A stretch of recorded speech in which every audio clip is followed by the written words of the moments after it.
morning.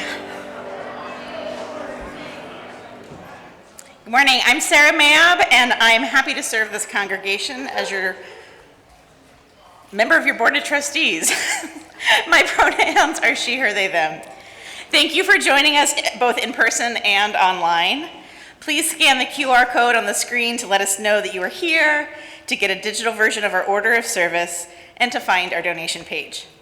If you are visiting with us for the first time this morning, welcome.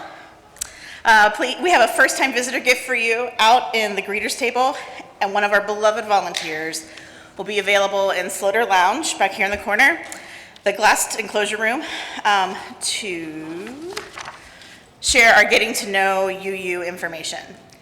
Whether this is your first time or your 500th time, we welcome anyone who would like to learn more about who we are and what we believe and learn about here at First UU. Come chat with us after the service and find me in Beach Hall to talk about all things church. We have a few announcements this morning. The Anti-Racist Allies are presenting an 8th principle discussion after worship today. The last question and answer information session of 2023 on the proposed 8th principle is today at 11:30 in room 301. We will be voting on this principle in 2024, and this is your opportunity to hear all about it, discuss it, and learn a bit more about how we as UUs can put our ideals into action. Please join the Anti-Racist Allies in room 301 at 11:30.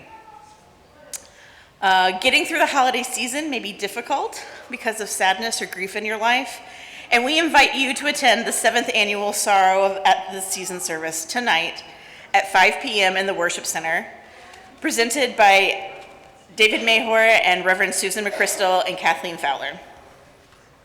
Save the date for the Carpe Diem String Quartet's Around for the Holidays concert on December 16th. Check Friday News or the link to purchase tickets with a $10 discount. Music Sunday is December 17th during worship, and both our choirs will sing the Christmas portion of Handel's Messiah. All right, and our opening hymn is number 92 in the Gray Hymnal.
Good morning.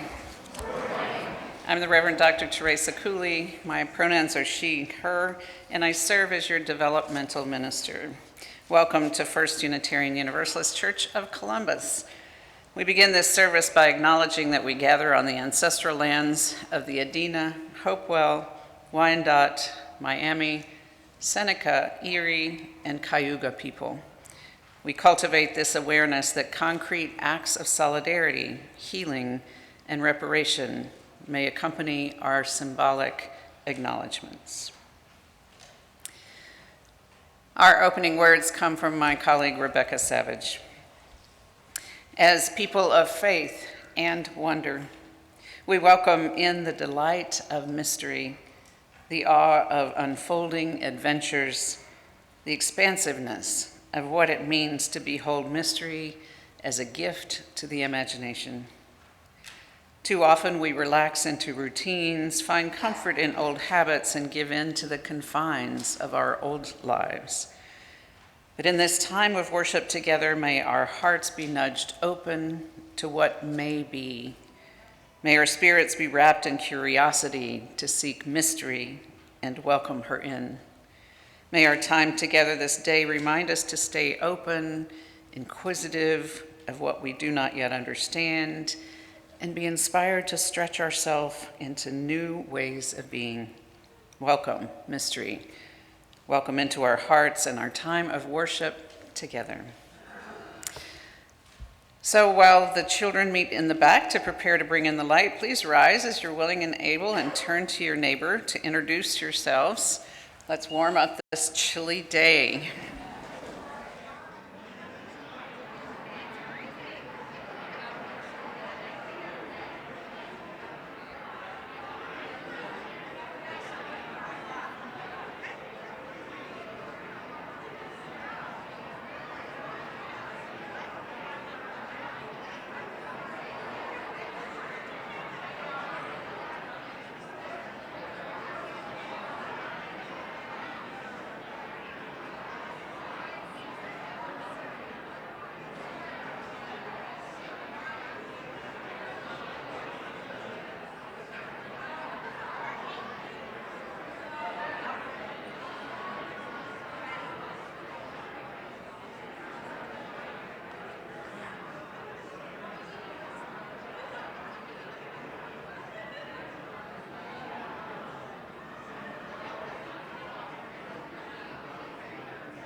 As we light our chalice, may we be reminded here of our highest aspirations, inspired to bring our gifts of love and service to the altar of humanity. May we know once again that we are not isolated beings, but connected in mystery and miracle to the universe, to this community, and to each other. We also light the first and second candles of Advent, the green and the gold, which bring to our attention our desires for hope and peace. And the first 3 candles of Hanukkah in sacred remembrance of the struggles and miracles experienced by those who came before us.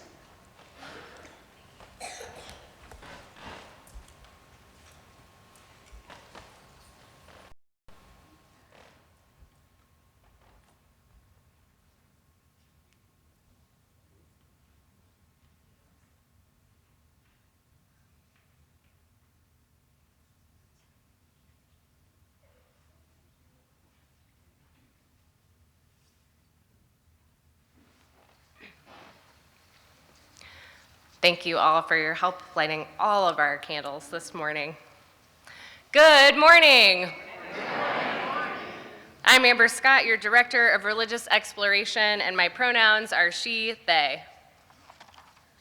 Today's story is called Wonder Walkers, written and illustrated by Mika Archer. Wonder walk? Sure. Is the sun the world's light bulb? Is fog the river's blanket? Do mountains have bones? Are forests the mountain's fur? I wonder, me too. Are trees the sky's legs? Are branches trees' arms? Are roots the plant's toes? Do caves have mouths? Are shells the shore's necklace? Is the ocean the world's bath? Are rivers the earth's veins? Is the wind the world breathing? Is rain the day's tears? Is the moon the world's nightlight? I wonder, me too. The end.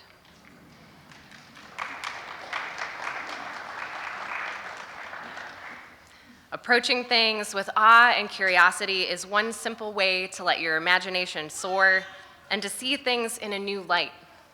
Today, let us consider the small ways we may be able to cultivate wonder and openness to the peace and mystery of this season. Together, let us sing our young people back to their families and out to class.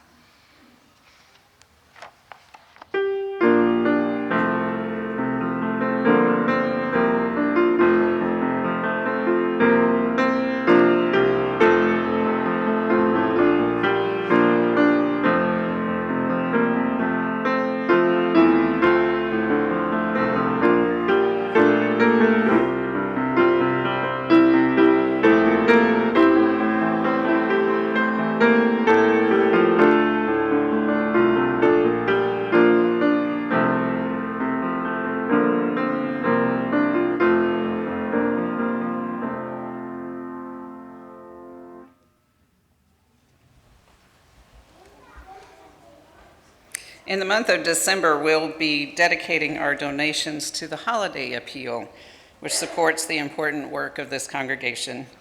And here to talk about what the congregation means to him is Glenn Waring.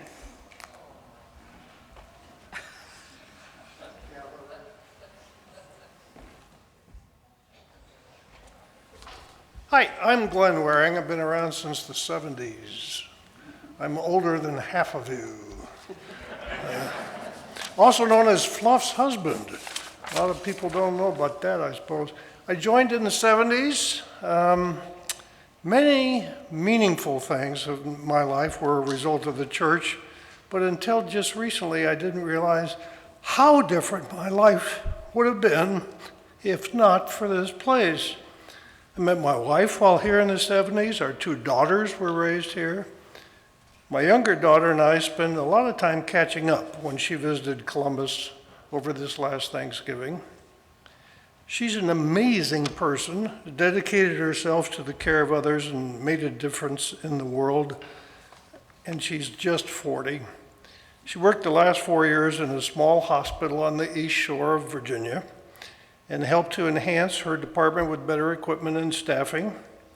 She's delivered over 1,000 babies, she said. She asked what I was up to, and I said, well, I'm enjoying being married to your mother, 43 years. Visiting your sister's big family in D.C., they have a lot of kids, and time with friends and a few long-term clients. I said the church had some hard times to work through, and this prompted us to really start talking, and she shared about a time in her teens when she'd felt dangerously suicidal. I knew she had battled depression, but had not realized the extent. She talked about First UU and shared, Dad, the youth group saved my life. The clarity of that sentence hit me like a ton of bricks, and without this congregation, I think my life and the lives of many others would have been so different. In February, Elizabeth starts with a hospital in Anacortes, Washington, where she'll continue to do babies, and in time, she's going to start a new palliative care department. She green-lighted sharing her story, as this place is very meaningful to her, as well as ourselves. It's not always easy. Being in community, sustaining a place like this really takes a lot of work. So, as Elaine Stritch sang, good times and bum times, I've seen them all, and my dear, I'm still here. I've pledged my time and my treasure, and it's from my heart. And for our road ahead, I invite you to donate to the church's appeal today. It's the holiday appeal. So your gift of $500, $100, whatever the amount, will help to fund our mission, which, recall, is to heal this sweet old world through love and reason. How hard could it be? Please donate generously, and if you need to, you can mob the table in the beach hall. Did I bring that up? You can use the QR code on the screen or in your order of service, text the number on the screen, or go to our website, firstucolumbus.org, and click the Donate tab to share as you feel called. Your gifts help build a better church and a better world. Thank you. Our offering will now be received.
I'm the Reverend Susan McChrystal, and I have served this congregation as an affiliated community minister.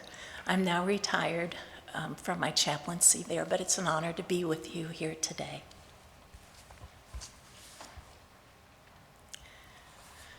We have the possibility before us this day, every day, to live from awareness, from the stillness that is deeper than our words. We don't always manage to do it, so we pause and we practice remembering this silence that grounds our living, the stillness within each breath and its release, the peace that undergirds all of creation, the love that holds the mystery of our living and dying, the love that holds us. And so we enter into the open place where breath, music, poetry, and prayer begin.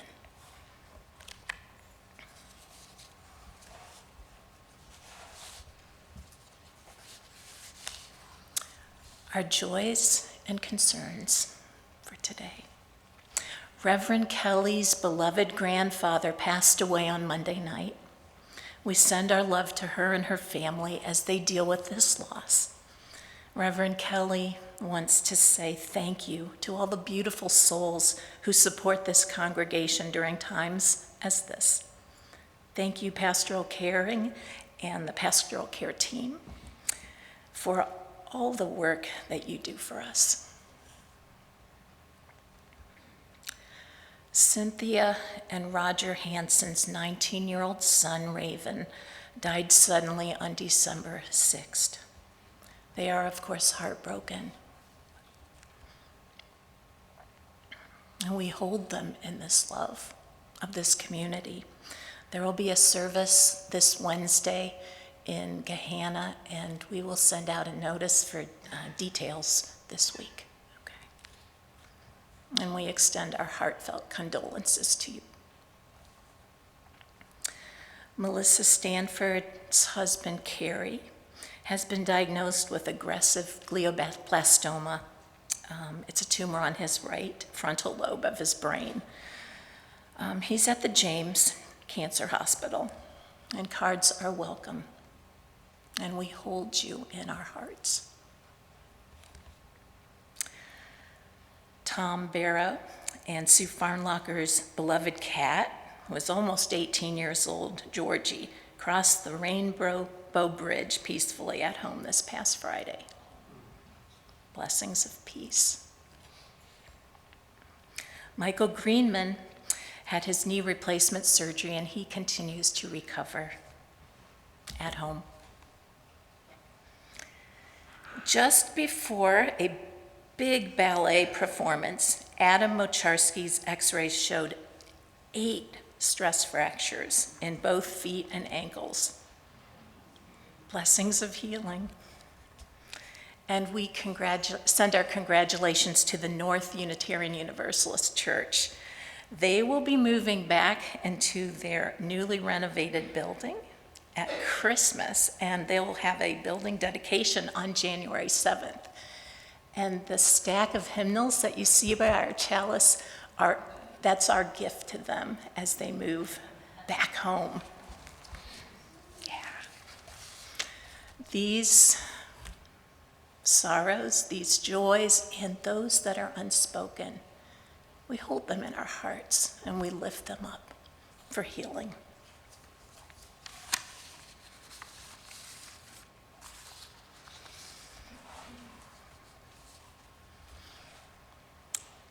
And now join me in this spirit of prayer and meditation with the words of John O'Donohue, a morning offering.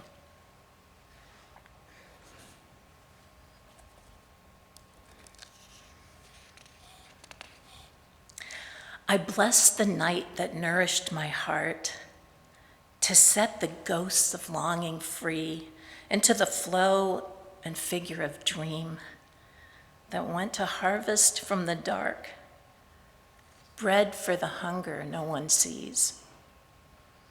All that is eternal in me welcomes the wonder of this day.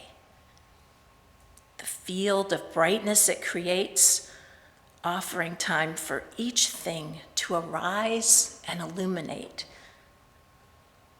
I place on the altar of dawn the quiet loyalty of breath, the tent of thought where I shelter, waves of desire I am sure to, and all the beauty drawn to the eye.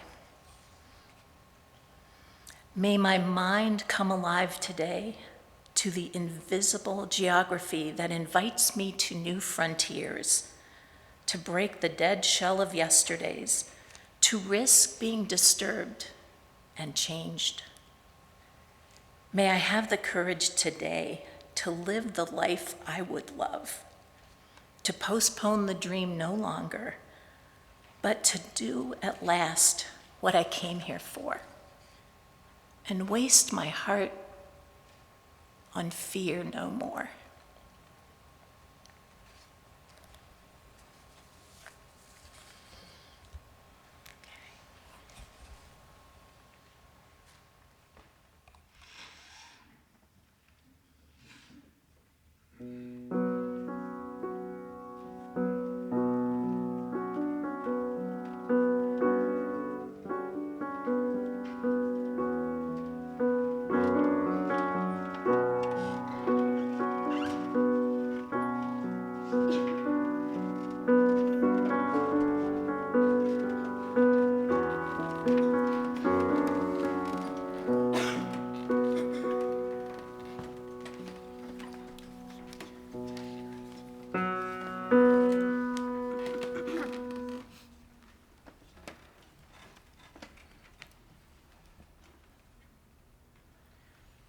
Each child that's born, a morning star rises and sings to the universe who we are. For each child that's born, a morning star rises and sings to the universe who we are. For each child that's born, a morning star rises and sings to the universe who we are. For each child that's strong, a morning star rises and sings to the universe who we are. We are our grandmother's friends, and we are our grandfather's dreamings. We are the breath of our ancestors. We are the Spirit of God. We are mothers of courage and fathers of time. We are daughters of dust and the sons of great vision. We are sisters of mercy and brothers of love. We are lovers of life and builders of nations. We're seekers of truth and keepers of faith. We are makers of peace and the wisdom of ages. We are our grandmother's prayers. We are our grandfather's dreamings. We are the breath of our ancestors. We are the Spirit of God. For each child that's born, a morning star rises and sings to the universe who we are. For each child that's born, a morning star rises and sings to the universe Spirit we are. For each child that's born, a morning star rises and sings to the universe who we are. For each child that's born, a morning star rises and sings to the universe who we are. We are one.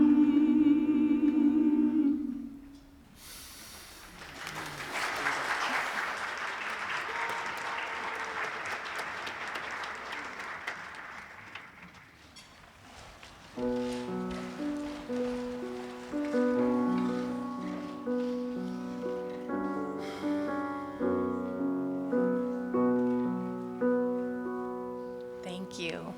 Thank you. Today's reading comes from the Reverend Vanessa Southern, a colleague of ours, and we hold in common that with the congregation she serves in San Francisco, we ordained our affiliated community minister, the Reverend Meg McGuire. So we hold that in common. This reading. I couldn't hear myself think above the din of my surroundings, and when I finally did, I was surprised by what I'd heard. I'd lived my life in restless banter, but with a pause, I met what had eluded me, the part of me and her that waited to be born. In a flash, the voices of my friends abandoned, and my children, and my spouse could once again be heard. And I knew then the price of racing harried through my life. Child, friend, lover, parent, destiny, God, made mute by my deaf ears. No better argument for staying still was ever made to me, nor happiness in my entire life more easily found and held than in learning to be watchful, listening, waiting, looking for what watches, waits, and listens to be born.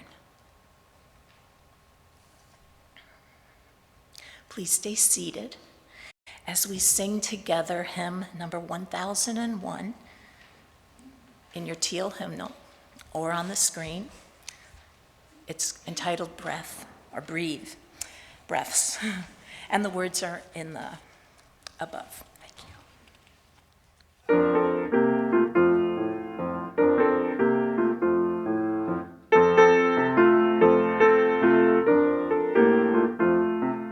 Listen more often to things than to beings. Listen more often to things than to beings. 'Tis the ancestors' breath when the fires of voices heard. 'Tis the ancestors' breath in the voice of the waters. Ah, wish, wish. Those who have died have never left, nor died are not under the earth. They are in the rustling trees, they are in the groaning woods, they are in the crying grass, they are in the moaning rocks. The dead are not under the earth. So listen too often to things than to beings. Listen more often to things than to beings. 'Tis the ancestors' breath when the Father voice is heard. 'Tis the ancestors' breath in the voice of the waters. Ah, wish, wish. Those who have died will never left, who are dead have not packed with the living. They are in the woman's breast, they are in the wailing child, they are in us in our arms, they are with us in the crowd. The dead have packed with the living. So listen more often to things than to beings. Listen more often to things than to beings. 'Tis the ancestors' breath when the fire's voice is heard. 'Tis the ancestors' breath in the voice of the waters. Ah, wish, wish, ah.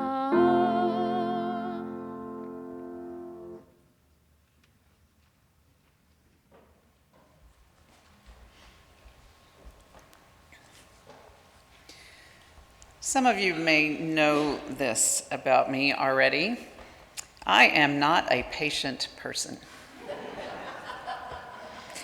It can be deceiving because I often look so calm and composed, but mostly what I am calmly and composedly thinking about is how much I want what is coming next to come now.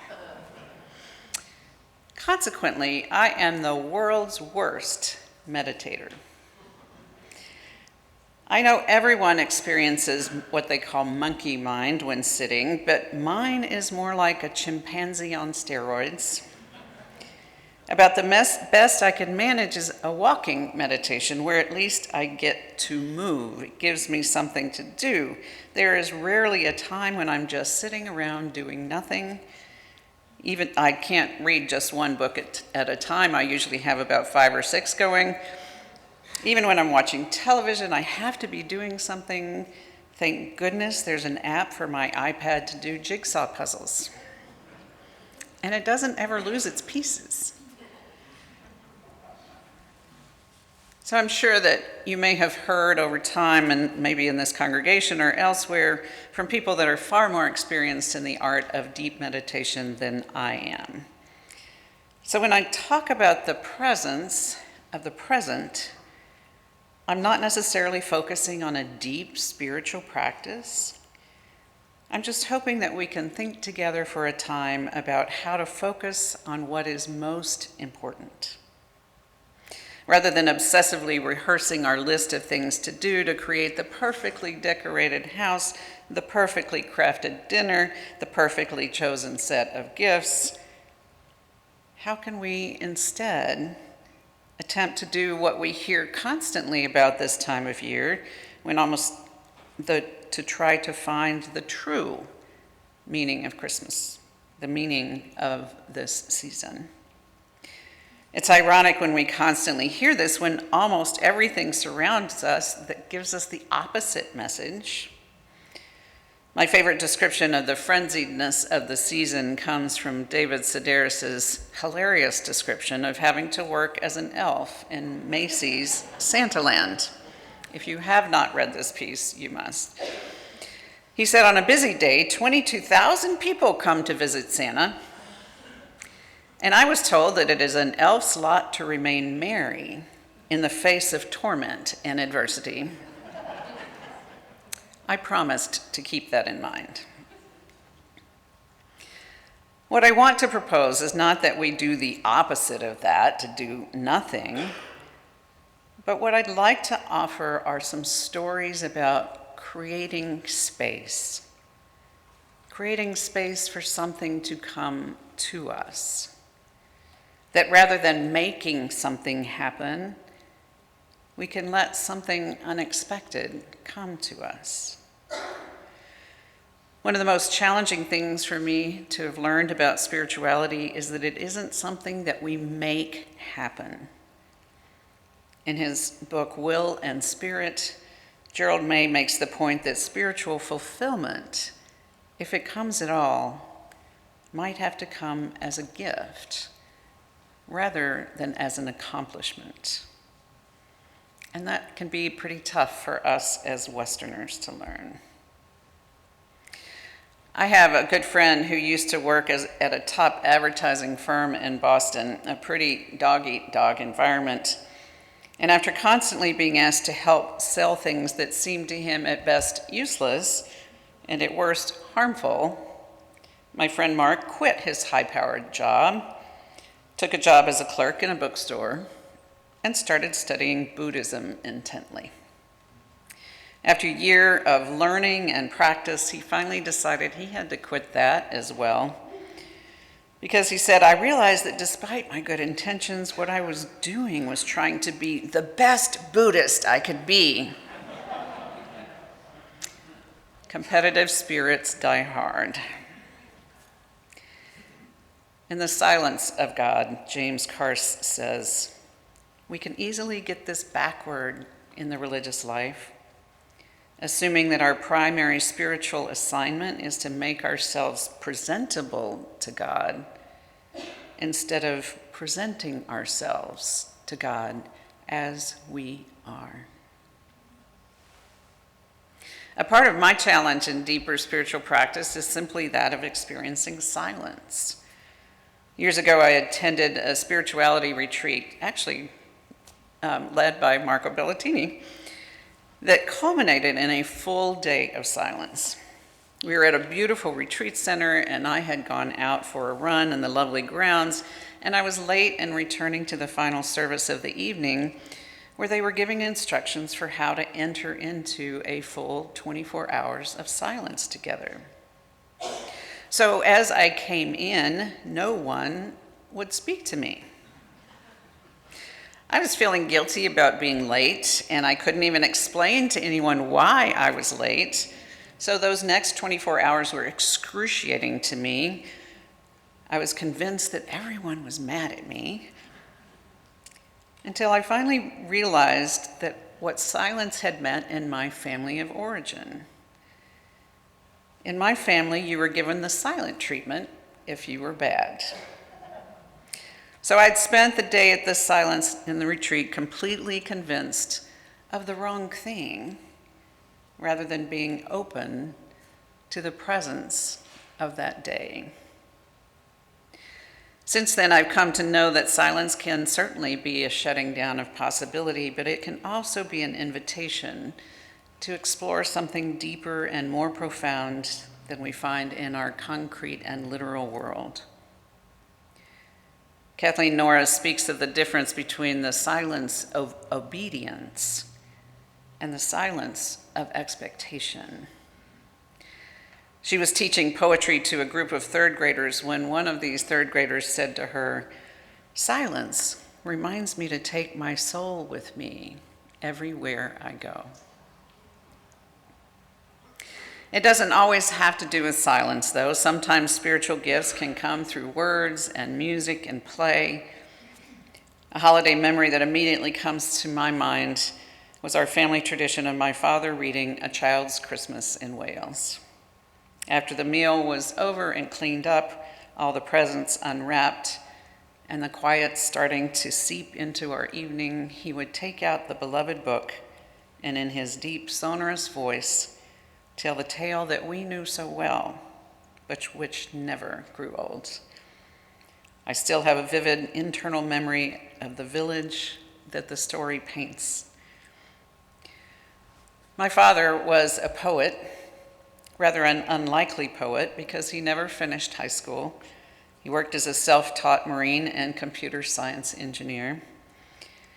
Nevertheless, his greatest passion was for poetry, and he self-published a lovely book of verse. Almost 30 years ago, he was diagnosed with lung cancer at the age of 63. He had personally installed asbestos on many of the ships that he had worked on, so his lungs were full of shards of glass. He lived only 3 months after his diagnosis. When he was dying, he asked me to read to him from his favorite poets, Walt Whitman, Dylan Thomas, Emily Dickinson. And during one such reading, he stopped me and he said he had something that he wanted me to do for him. The old bedside prayer of "Now I lay me down to sleep" kept running around in his head. And he wanted me to finish a version of that for him. He said, "I don't believe in a God that really cares whether I live or die, but I do long to feel like my life mattered in some way." So he started with one line, "Now I lay me down to sleep, while God the universe doth keep," and wanted me to finish it. I could not have been more humbled by this task, and day after day I would sit with these lines, willing a perfect finish to come to me. And finally, in a flash, it did.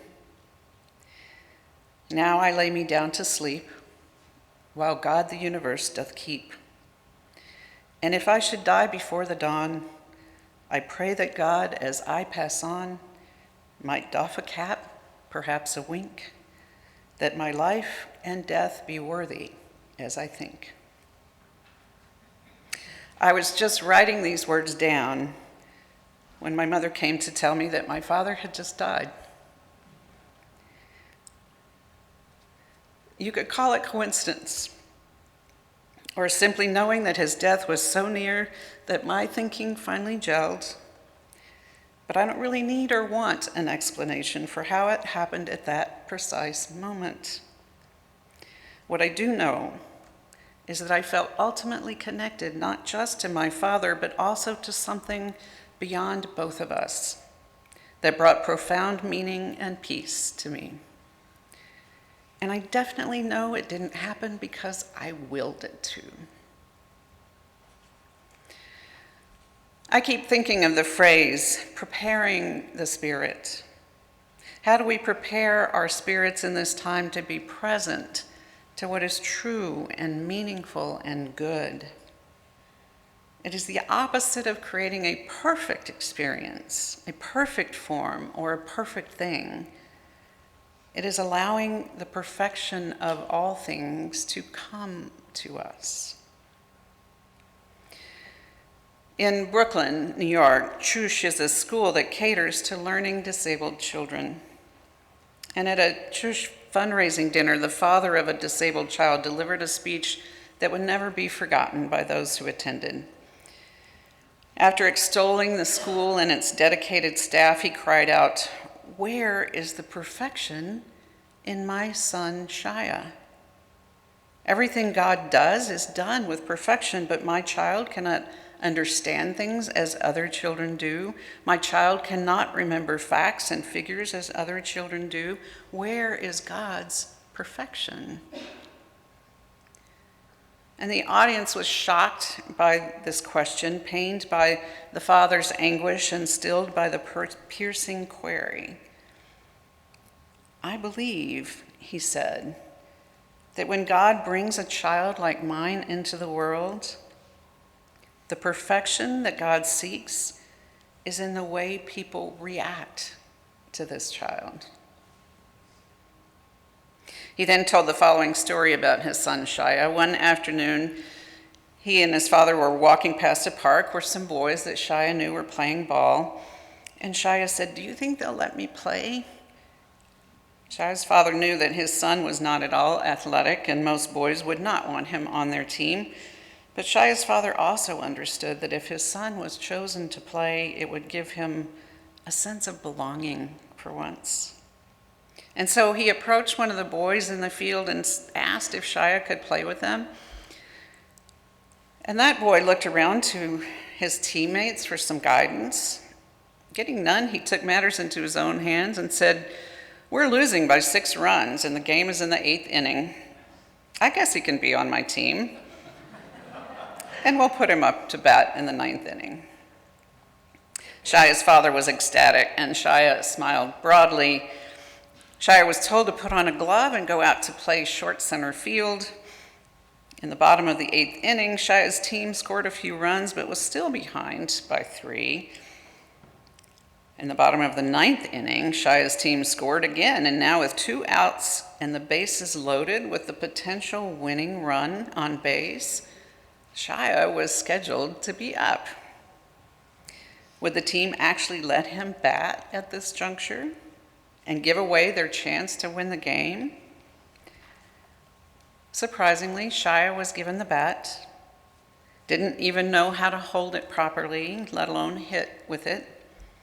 But as he stepped to the plate, the pitcher moved a few steps to lob the ball in softly so that Shia would be able to at least make contact with it. The first pitch came and he swung clumsily and missed. So one of Shia's teammates came up and together helped him hold the bat. The pitcher again took a few more steps closer to toss the ball softly toward him. And as the pitch came in, Shia and his teammates swung at the ball, and together they hit a slow ground ball to the pitcher. The pitcher picked up the soft grounder and could have easily thrown the ball to the first baseman, where Shia would have been out, and that would have ended the game. But instead, the pitcher took the ball and threw it on a high arc to right field, far beyond the reach of the first baseman. And everyone started yelling, "Shia, run to first, run to first." And never in his life had Shia run to first. He scampered down the baseline wide-eyed and startled, and by the time he reached first base, the right fielder had the ball. He could have thrown the ball to the second baseman, who would tag him out, but Shia was still running, and the right fielder understood what the pitcher's intentions were. So he threw the ball high and far over the third baseman's head. Shia ran toward second base as the runners ahead of him deliriously circled the bases toward home, and as Shia reached second base, the opposing shortstop ran to him, turned in the direction of third base, and shouted, "Run to third!" And as Shia rounded third, the boys from both teams ran behind him, screaming, "Shia, run home!" And Shia ran home, stepped on the home plate, and all 18 boys lifted him on their shoulders and made him the hero, as he had just hit a grand slam and won the game for his team. And that day, said the father, those 18 boys reached their level of God's perfection. How do we prepare ourselves to live into this kind of perfection? A perfection of the soul that opens itself to the fullness of life, that accepts and welcomes our deeper perceptions, that welcomes us in all of our faults, in all of our limitations, as well as a greater sense of joy and wonder and even of sorrow. James Carr says, each of us has a prayer within, a genuine voice of the heart, but one we never express completely. In our restless desiring, isolated syllables and even phrases of that beseeching voice can be heard. Desire is the prosaic effort to silence that voice with one or another object to capture the heart, but the heart will not be quieted. It is inherently disobedient.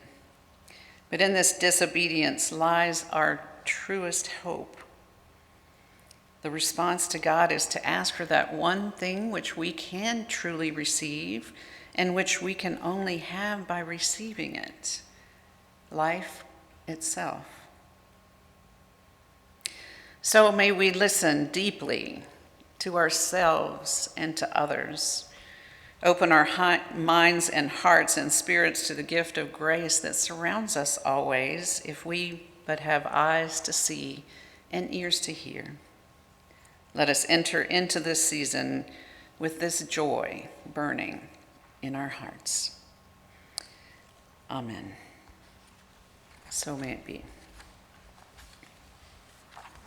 Our final hymn is the Advent hymn, O Come, Emmanuel,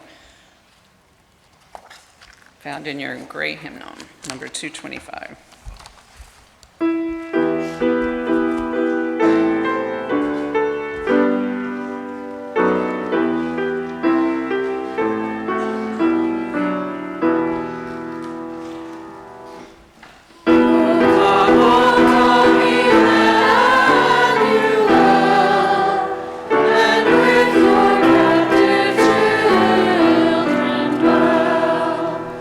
Give comfort to all.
take the hand of someone close to you if you so wish.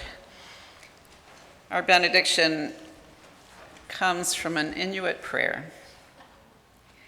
I think over again my small adventures, my fears, those small ones that seemed so big, for all the vital things I had to get and to reach, and yet there is only one thing, the only thing, to live to see the great day that dawns and the light that fills the world. Please remain standing as we extinguish our chalice together.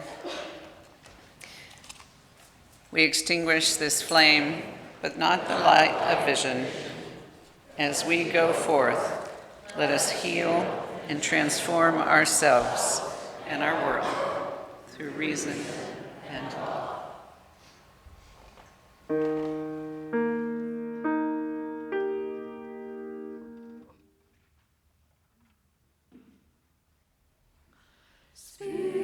Spirit of life, come unto me.